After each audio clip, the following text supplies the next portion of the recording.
Night from the website Sad City Hartford. Let's welcome Hakaan to the show. Hakaan, what's up, dude? How you doing? What's up, man? How's it going? Good, man. How are you doing tonight?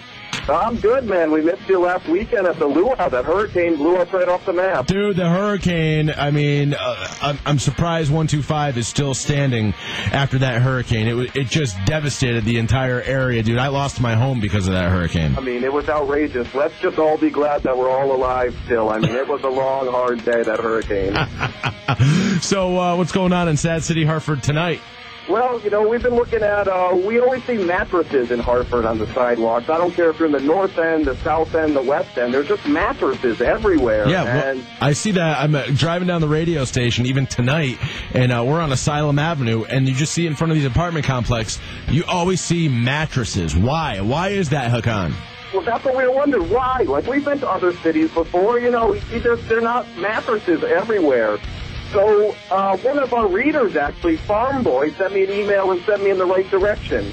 So apparently in the good old days, Hartford could just dump the mattresses in the city dump known as Mount Trashmore. Now, a few years back, a decade and a half or so, they created this quasi-public entity, the CRAA, Connecticut Resource Authority, to deal with town dumps. And anytime you hear quasi-public entity, you know you're in some sort of trouble.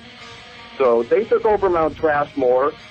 Hartford could still bring the mattresses there. Pays like $85 a ton or something. They do it by weight. Seems reasonable to me. All right. The dump closed, I think, in 2008 for good. And now they operate this plant down in Maxim Road where they shred the garbage, burn it for steam, and turn it into electricity, which is pretty cool. And we even got a video of one of these shredders at work. It's pretty wild stuff. But the question is why don't you see mattresses like in the suburbs out in front of people's houses? Why do you see them like in the hood when you're driving through?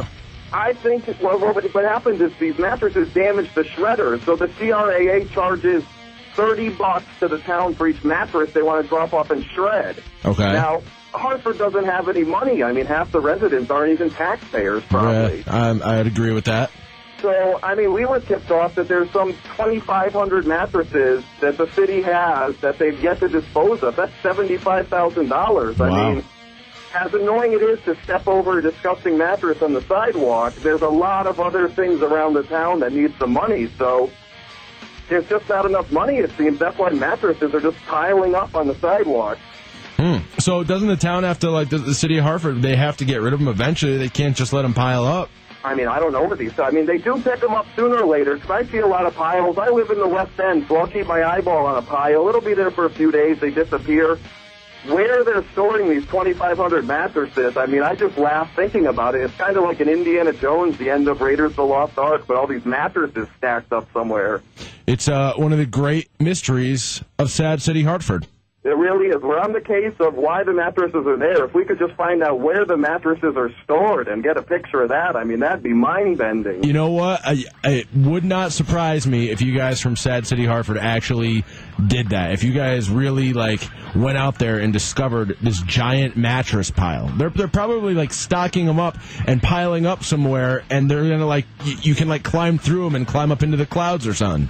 Oh, yeah. I mean, they got to be somewhere, and the city's not that big. And, you know, for the most part, well, we like the new mayor, but for the most part, what we've seen is Hartford public officials aren't the brightest lot, so it's probably not too hard to find them. Another great mystery of Hartford talked about tonight on WCCC, man. All right. Thanks a lot, Craig. All right, Hakaan, thank you very much. Check out the website, sadcityhartford.com. Find them on Facebook, and we'll talk to you next week, my man. All right, man. Glad you survived the hurricane. Oh, dude. My leg. My goddamn leg. All right, man.